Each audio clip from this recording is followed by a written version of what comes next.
ভাবনামুখের মোমবাতি জ্বালানো আরেকটা এপিসোডে আপনাদেরকে স্বাগত। ভদ্রলোকটি এখানে বসেছিলেন। আমি আজকে আলো জ্বালাইনি, মোমবাতি জ্বালিয়েছি, যতটুকু মুখ দেখা যায় ততই যথেষ্ট। আওয়াজ হয়তো শুনতে পাচ্ছেন।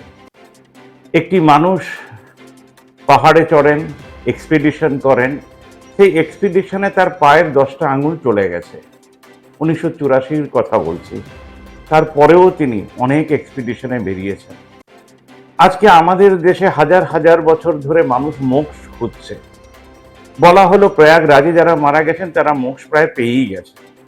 এটা নিয়ে আমার মনে কোনো দ্বন্দ্ব নেই, পেয়েছেন কি পাননি। আমার কাছে মোক্ষ মানে হচ্ছে আপনি কটা মানুষকে বাঁচাতে পারবেন। তাই আমাদের দেশে হাজারো হাজারো সেমিনার হয়ে যায়, লিফলেট ছাপা হয়ে যায়, ম্যাগাজিন বেরিয়ে যায়, কোনো সমস্যার সমাধান হয় না। আমি সেন্ট সেন্টারের কথা বলছি। ফেসবুকে আমার প্রোফাইলে গেলে নরেশ বি পজিটিভে আজকে সেই লেখাটা পেয়ে যাবে, কেন সেন্ট সেন্টার খুলতে চাইছে।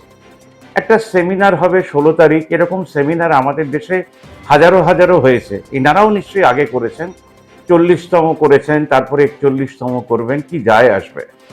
পাহাড়ে লোকে উঠবে আবার নেবে আসবে, নিজের টাকা খরচা করবে বা কেউ স্পন্সরশিপের টাকা দেবে।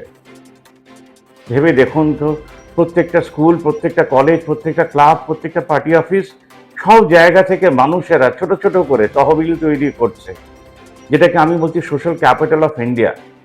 তার ভেতরে 20% তারা তুলে দিচ্ছে যারা পর্বত আরোহী, যারা এক্সপিডিশন করতে যাবেন আমাদের দেশের জন্য, যারা সাইকেল করে বেরিয়ে পড়বেন দেশকে উদ্ধারের জন্য, কোথাও গাছ লাগাবেন, কোথাও বলবেন খবরের কাগজ ব্যাংক হলো।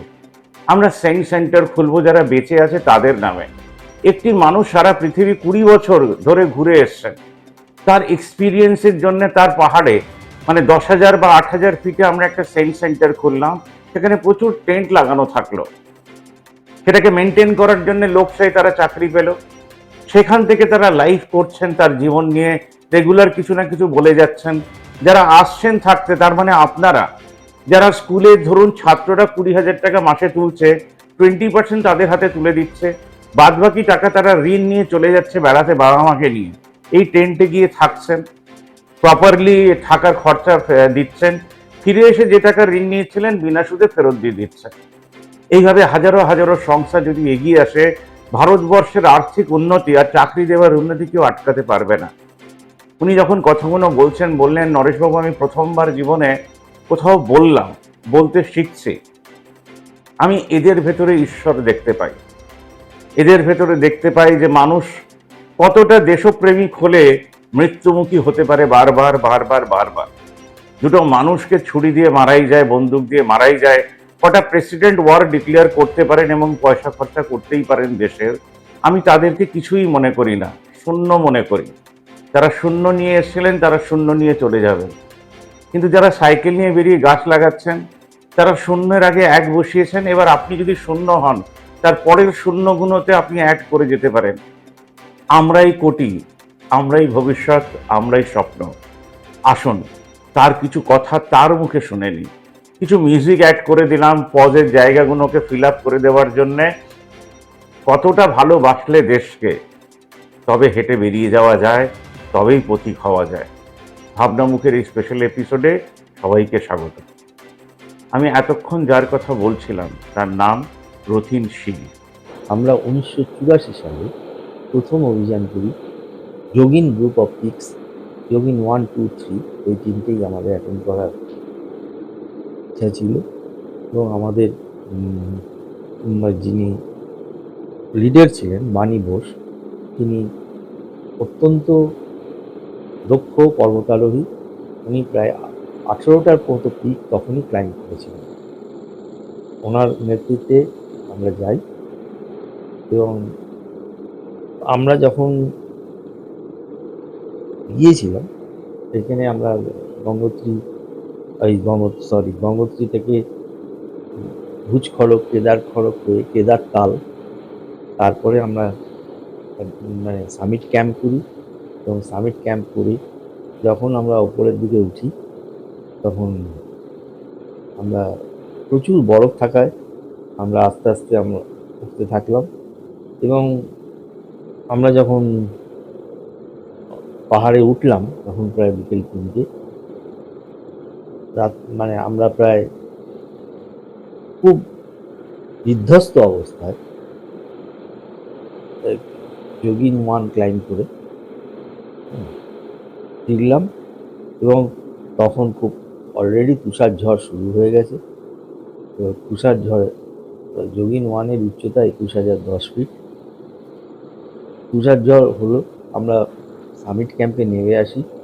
নেমে আসার পরে আমরা দেখি চারিদিকে ভীষণ তুষার ঝড় এবং আমরা তখন আমার পায়ের অবস্থাও তখন খুব খারাপ ছিল এবং সে প্রায় শেরপাদের কাঁধের ওপর হাত রেখে কোনো রকমের বডি ব্যালেন্স রেখে আস্তে আস্তে আসি। আমার পায়ের কোনো সার ছিল না এবং আমি যখন সামিট ক্যাম্পে এসে পৌঁছই এবং মোজা টোজা খুলে দেখি আমার পায়ে লাল হয়ে গেছে এবং তখন বাইরে প্রচুর তুষার ঝড় চলছে।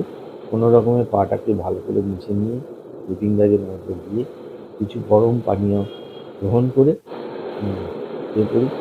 কিন্তু রাতে ভালো ঘুম হলো না, কারণ ওই যে তুষার ঝড়টা ক্রমাগত বাড়তে লাগলো এবং চারিদিকে প্রচণ্ড জোরে আওয়াজ হতে লাগলো। সকালবেলা উঠে তাঁবুর জানলা দিয়ে মুখ বাড়িয়ে দেখলাম যে সামনের দিকে যে যুব কল্যাণ দপ্তরের কোরিয়ান টেন্টটা আনা আছে এটা মানে ফেটে গেছে এবং নতুন টেন্ট, তাতে আমাদের তাতে আমাদের ফুড ইকুইপমেন্টস এবং যারা শেরপা তারা ছিলেন, কোনো রকমের সেলাই করে ফুড এবং ইকুইপমেন্টস ওখানে রাখা হলো। কিন্তু শেরপারা আমাদের তাঁবুতে এসে আশ্রয় নিলেন। আমরা এরপরেও কোনো রকমের আধ বসা অবস্থায় ওর মধ্যে কাটাতে লাগলাম এবং আমাদের খাবারও আস্তে আস্তে ফুরিয়ে আসছিল। আমরা কিছু ভাঙা বিস্কুট এবং বেলচা দিয়ে ওই বরফ তুলে প্রেশার কুকারে দিয়ে সেটাকে প্রাইমার স্টোরে জল করে এবং আমাদের কাছে ওই দৈনন্দিন পাহাড়ে যাওয়ার সময় যে লজেন্স 1 মুঠো করে দেওয়া হতো, এই লজেন্সগুলো ছিল, এগুলো চায়ের সঙ্গে ফেলে আমরা সেই চা এবং ভাঙা বিস্কুট সহযোগে আমরা ওই ডিনার লাঞ্চ সবই করতে লাগলাম। এরপরে সেই দ্বিতীয় দিনে সেই বিস্কুটও ফুরিয়ে গেল। আমরা ওই চা খেয়েই দিন কাটাতে লাগলাম। এবার তৃতীয় দিন এবং চারিদিকে বিরাট আওয়াজ হচ্ছে, যেদিকে হাওয়া বয়ে যাচ্ছে সেদিকে বরফ না থাকায় সেখানকার যে পাথরগুলো সেগুলো আলগা হয়ে খসে পড়তে লাগলো এবং সেগুলো পাশের যেগুলো রিভার্স বা বরফের খাদ যাকে বলা হয় তার ভেতরে পড়তে লাগলো এবং এপাশ পাথরগুলো পড়ে একটা দেয়াল থেকে আরেকটা দেয়ালে লেগে আবার পরবর্তী দেয়ালে লেগে এইভাবে পড়তে লাগলো নিচে, যার ফলে একটা বিরাট আওয়াজ হতে লাগলো। সেই আওয়াজটা মানে কোনো একটা বোমের কয়েক গুণ সমান।